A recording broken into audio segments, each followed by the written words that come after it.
Allora, ritorniamo un po' sul tema fauna selvatica nell'area del Bellunese. Ci descriva un po' la situazione e per coloro che non la conoscono, tanti magari reputano che l'area del Bellunese sia turismo, boschi, cioè, in realtà non è solo così. Leggo solo un messaggio: grazie Elena per la ripresa delle sue trasmissioni interessanti per tutti gli argomenti che tratta, buona stagione. Grazie al telespettatore che ha scritto. Allora, che cosa c'è nel Bellunese che tale per cui questa fauna selvatica, parliamo di lupi, abbiamo visto anche le immagini inquietanti prima, con tutto il rispetto per il lupo, ma non è che sia domestico, inquieta gli agricoltori? Ma diciamo che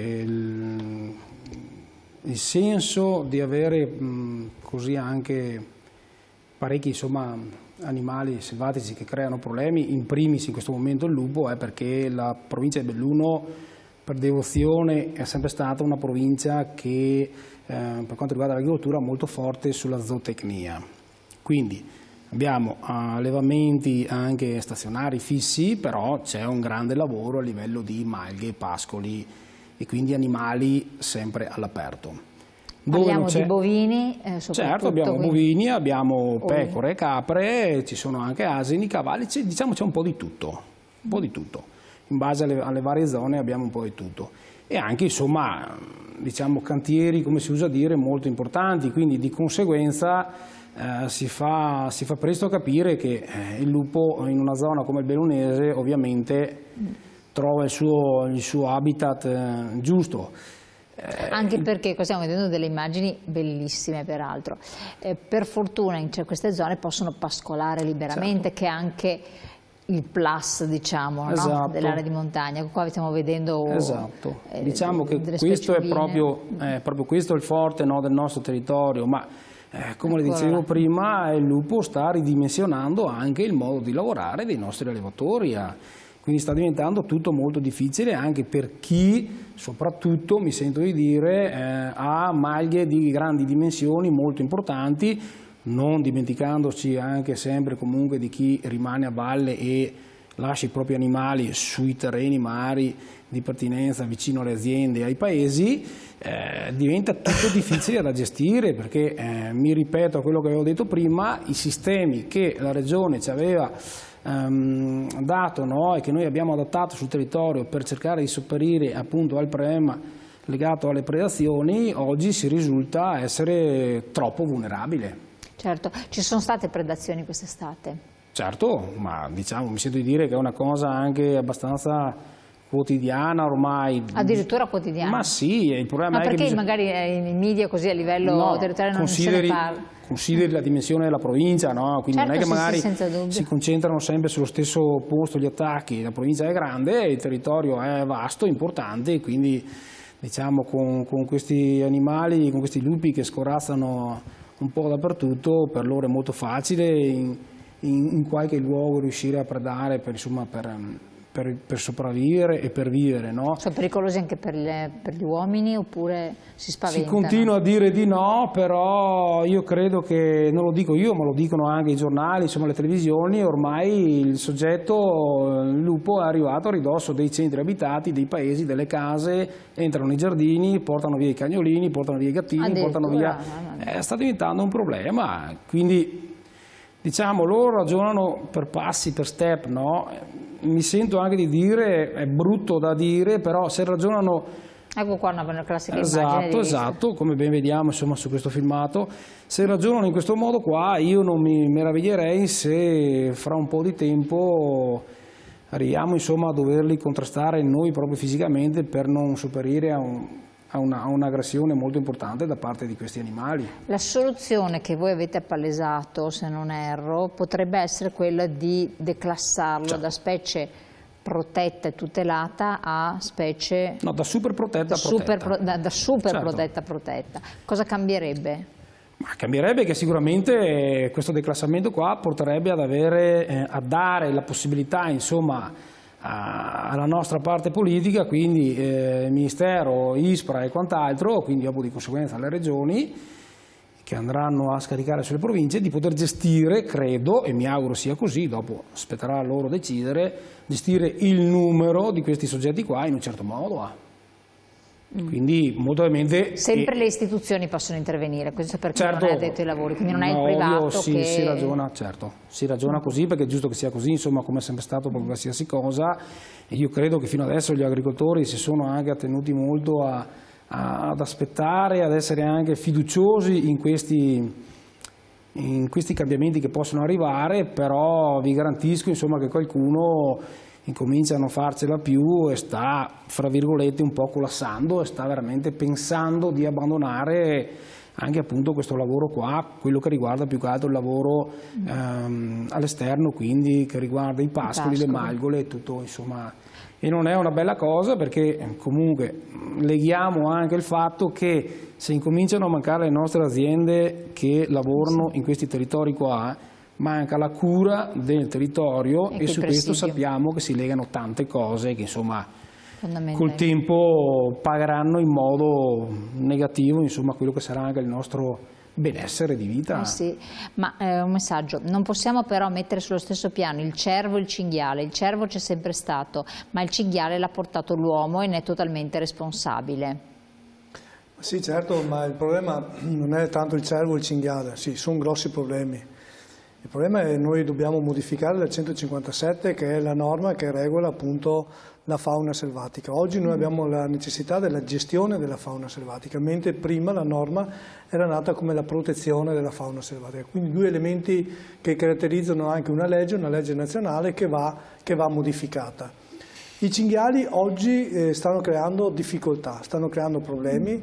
Il problema del cinghiale è un grosso problema che oggi determina il fatto di un'agricoltura, se vogliamo un'agricoltura di un certo tipo oppure no, tutto qua. Quindi voglio dire, la situazione è di una situazione di una gravità abnorme per quanto riguarda i cinghiali. Ma ritornando sul ragionamento che lei diceva e il Presidente rispondeva, voglio solo aggiungere una cosa.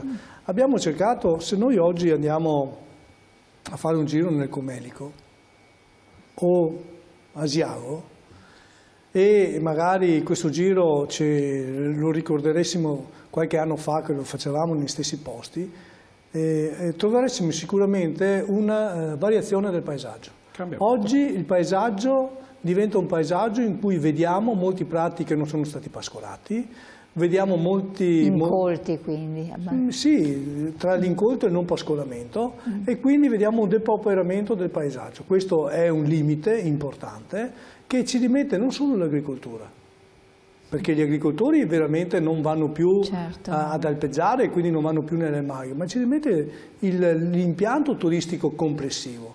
E quindi questa è un'opportunità o meno? Cioè, voglio dire, se noi vogliamo una montagna di questo tipo, voglio dire, basta soltanto dirlo. Penso che oggi noi dobbiamo gestire invece queste situazioni di gravità in maniera tale da dare la possibilità ai nostri aziende agricole e agricoltori che fanno reddito, ma fanno anche attività di alpeggio, fanno anche attività di territorio, fanno anche attività di ambiente, come è già stato ben detto dal Presidente. Infatti il Presidente. Quindi voglio dire, questo è il punto di partenza di una vera modifica della 157 e una vera anche valorizzazione del settore che è il settore dell'agricoltura, oltre ai prodotti di grande qualità che le nostre aziende del territorio montano stanno facendo.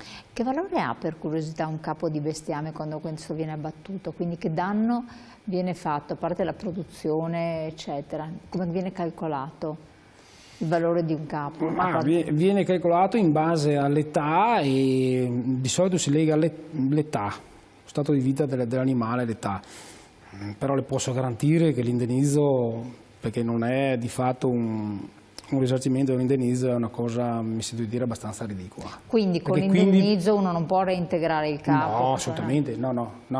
Quindi... E dopo leghiamo anche comunque, perché si tende sempre anche molto a fare dei ragionamenti legati a tutta quella che è la parte morale su tantissime altre cose. Qui la parte morale è importante. Cioè io voglio dire, adesso mi lego a un animale, consideriamo il bovino.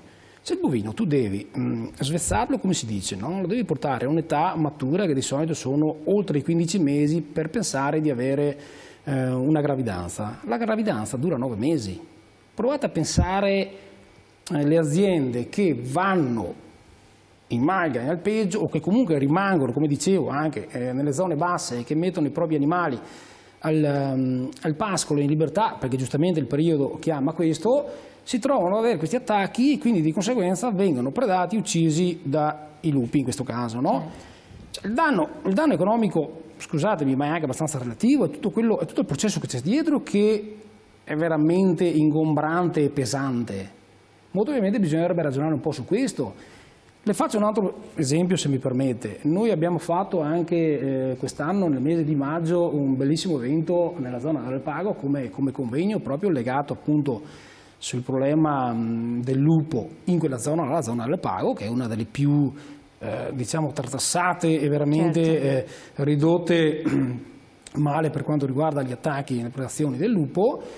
Il presidente della cooperativa che c'è in quella zona là, che è una cooperativa importante della razza pecora alpagota, dice che negli ultimi anni, dopo che il problema è degenerato per quanto riguarda appunto le predazioni del lupo, al di là delle mortalità, che non ci sono più i capi, quindi morti non ci sono più, quelli che sono rimasti di capi, dallo stress che hanno avuto e che hanno quotidianamente per colpa di questi animali che comunque sono sempre lì nei dintorni pronti a fare il loro, hanno avuto grossi problemi appunto, come dicevo prima, anche per quanto riguarda proprio la fase di crescita, la fertilità che viene dopo e quindi tutta quella che è la parte riproduttiva. Gli animali si stressano, certo, hanno paura, quindi subiscono. Ma si parla di un 50-60% in meno che riguarda tutto questo contesto qua. Non è una cosa da poco. Assolutamente no. Quindi parliamo sempre di benessere dell'animale, certo. Questo è il benessere animale. Benessere animale da una parte e dall'altra. Carissimi ospiti, capisco i vostri problemi, ma di certo non potete dire che lo Stato è completamente assente. Provate ad aprire un'attività commerciale tipo esercizio e vedrete quanti problemi ci sono e che neanche vengono presi in considerazione dalle istituzioni. È un po' sempre il solito discorso, ma l'agricoltura si lamenta, ma in realtà hanno Ma guardi, l'agricoltura, voglio solo innanzitutto il nostro telespettatore ha perfettamente ragione ed è corretto quello che lui dice. Noi non diciamo che lo Stato è assente, diciamo che lo Stato deve intervenire su questo perché nella maniera in cui è intervenuto non è sufficiente l'intervento. Certo. Va detto che l'agricoltura è un settore primario, ovviamente guardi il settore del commercio è importantissimo ed è supporto all'agricoltura. E guai se non fosse così, ma è anche a supporto dell'agricoltura, è supporto il commercio insieme con l'agricoltura, è supporto anche del territorio. Se noi vogliamo valorizzare un territorio, le aziende vengono, vedono bello il territorio e vanno nelle aziende, nelle botteghe commerciali a prendersi i capi tipici di quel territorio, certo, e quant'altro. Quindi voglio dire, dobbiamo mettere insieme le forze dell'agricoltura, le forze del commercio per valorizzare quei territori che oggi ne richiedono e le aree di montagna lo richiedono energeticamente.